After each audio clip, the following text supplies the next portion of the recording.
banyak yang sudah membuktikan Aqua terasa sejuk meski tanpa didinginkan. Diproses dari air pegunungan dalam aquifer yang terlindungi, kaya akan mineral alami. Aqua, hadirkan kesejukan badan dan pikiran.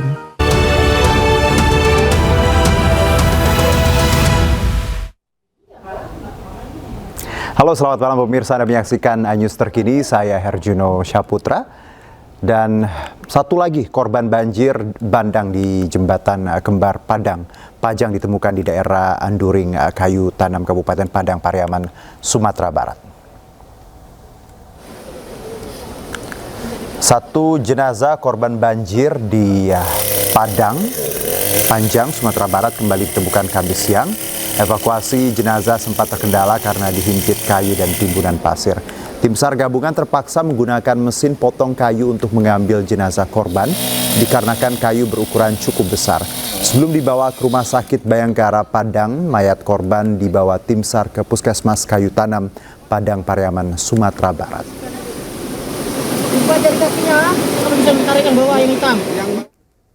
Ya, jelang libur Natal dan Tahun Baru, Angkasa Pura Indonesia memprediksi lonjakan pergerakan penumpang di sejumlah bandara. Untuk mengantisipasi hal tersebut, berbagai fasilitas dan layanan terus ditingkatkan.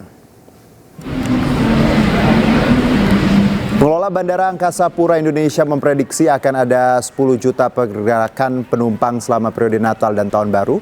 Puncak arus penumpang diperkirakan terjadi pada 5 hari sebelum Natal dan arus balik pada tanggal 2 Januari 2026. Hingga saat ini sudah ada 558 permintaan extra flight yang masih didominasi penerbangan domestik.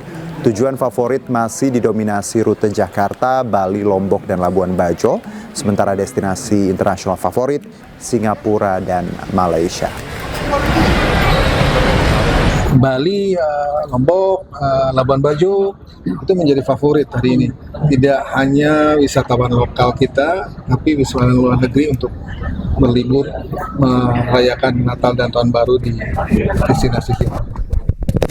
Narkotika Nasional Kabupaten atau BNNK Tuban bersama aparat gabungan menggelar razia serta tes urin angkutan umum maupun angkutan barang. Kegiatan digelar di Terminal Kambang Putih, Kabupaten Tuban, Jawa Timur.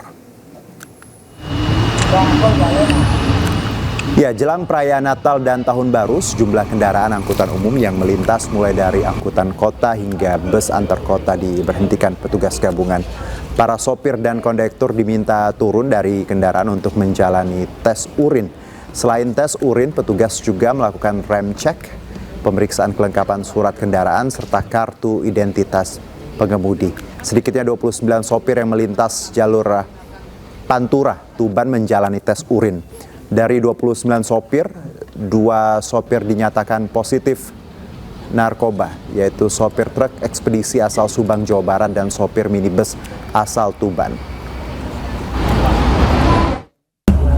Dari hasil 29 tadi, ada 2 positif benzo ya, ada 2 positif benzo.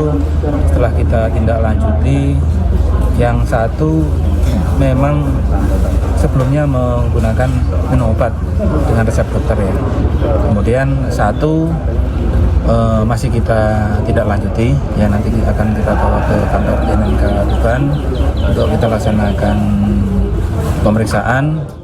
Ya, jelang Natal 2025 dan Tahun Baru 2026, pemerintah di berbagai daerah terus memantau harga komoditas bahan pokok kebutuhan masyarakat. Hal ini guna memastikan ketersediaan bahan makanan dan cegah lonjakan harga.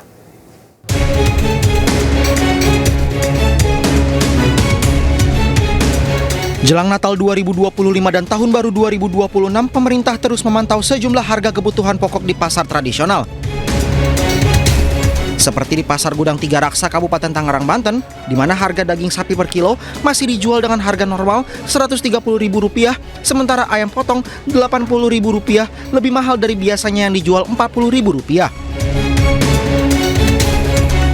Beras premium juga masih di harga normal sekitar Rp12.000 per kilo.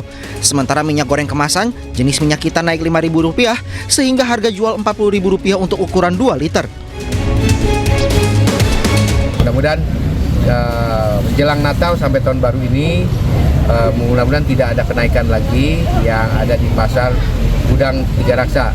Jadi kami akan terus memantau dengan Pak Kapolres, dengan Pak Dandim, dengan Indak, dan dengan tim tentunya.